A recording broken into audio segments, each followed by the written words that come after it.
Creepy tales are abundant in Ireland. From urban legends to fairy tales, ghost stories to forgotten tales, stories abound, most of which are passed down from generation to generation, are ingrained in the Irish culture and DNA. In Irish, when the sun sets a little earlier, the summer evenings pass, and All Hallows Eve approaches, the classic old Irish legends of malevolent spirits and terrifying mysterious creatures appear to resurface once again. What creatures are we talking about? And what were they known of? Stay tuned and don't touch that dial. Number 10. The Phoenix Man. The Phoenix Park is a wonderful setting for a picnic, a day excursion to Dublin Zoo, or watching deer, but be aware, after the sun sets and darkness falls, the park's visitors become more sinister. The Phoenix Man is a pivotal character, an ill-fated monster about whom we've all been warned far too many times. The Phoenix Man is reported to emerge at night and groan and moan in a low, painful manner from the bushes, as seen on occasion and sometimes captured on film. Number 9. The Malahide Castle. With a history dating back to the 12th century and a location in the tranquil Dublin district of Malahide, it's no wonder that this ancient mansion, nestled in the sleepy Dublin neighborhood of Malahide, boasts a plethora of eerie tales sure to raise hairs, although there are numerous gloomy and dreary legends associated with this beautiful castle. The tale of Puck and White Lady are two of the most popular. Puck was a 16th century jester of a family who lived in the castle. Puck met his fate after falling in love with a kinswoman of Lady Eleanora Fitzgerald, who was subsequently imprisoned owing to her rebellious spirit. He was mistaken for an intruder and stabbed to death on the grounds one winter night.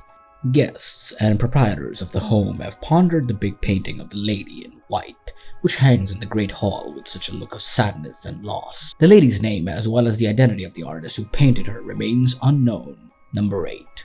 The Banshee. The term Banshee refers to a fairy woman. In Ireland, the Banshee is a female ghost that wails outside a house to warn of a family member's impending death. Her crying is often heard before she is seen, and it is so high-pitched that no one would willingly try to view this dreadful ghost. The Banshee does not bring or cause death in Ireland. The ghost notifies family members that death is approaching, allowing them time to prepare. According to certain legends, she serves as an escort, ensuring that their loved one arrives safely on the other side. Number 7. The Hellfire Club. This ruin is on the hill in the Dublin Mountains with a panoramic view of the city. This artifact, which was formerly a passive tomb and it originated from the Neolithic period, is unquestionably immersed in history. Over the ages, the location was home to Speaker Connolly's hunting lodge, and after his death it was given to the Hellfire Club, a private members club committed to immortality and mischief. It is believed that during a winter storm, a passerby was permitted to take shelter in the cozy hunting lodge.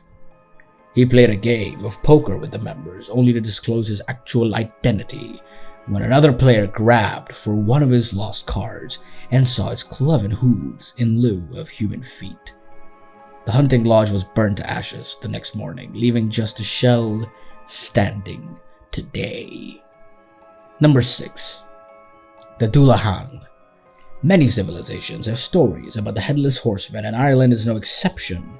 According to legend, this terrifying ghost emerges by night on certain eerie festivals such as Halloween, riding his maleficent black steed.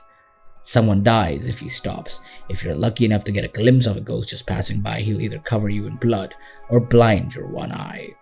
But if he does stop, he'll steal your soul from your body and take you out of the realm of the living.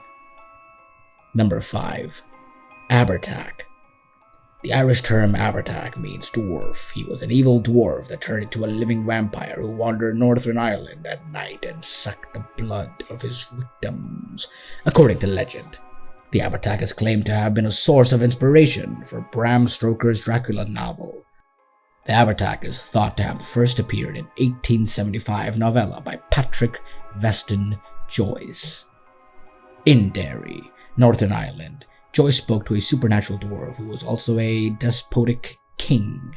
After learning everything he could from a druid, he reappeared as a sorcerer, inflicting unspeakable atrocities on anyone who opposed or humiliated him.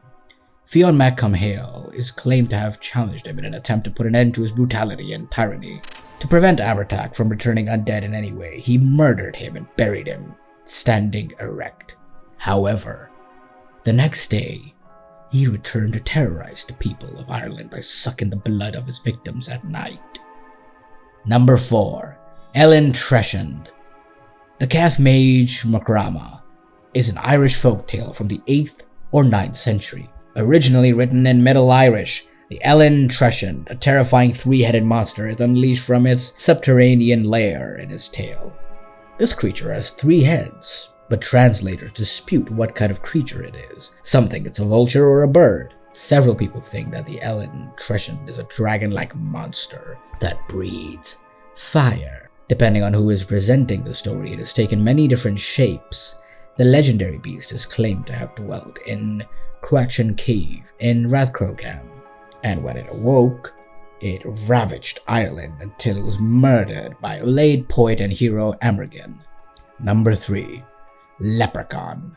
The leprechaun is one of Ireland's most well-known icons. When you ask people what comes to mind when they think of Ireland, many of them will say the leprechaun. In Irish legend, these otherworldly beings are sometimes referred to as a solitary fairies.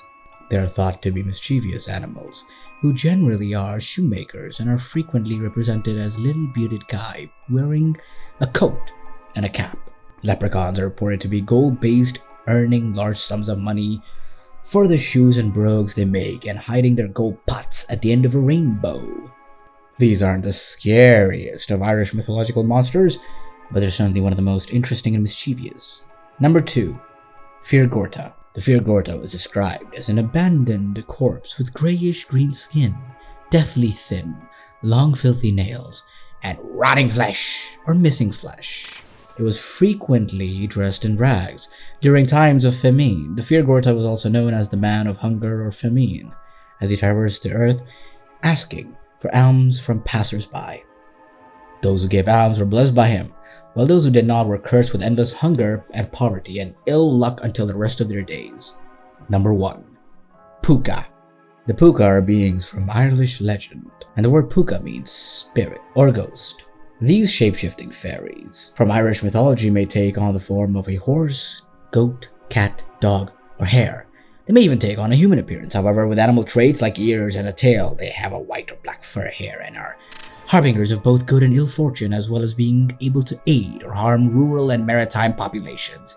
They like deception and frequently attract people to ride on their backs, after which they take on the wild and scary adventures before letting them off where they were picked up.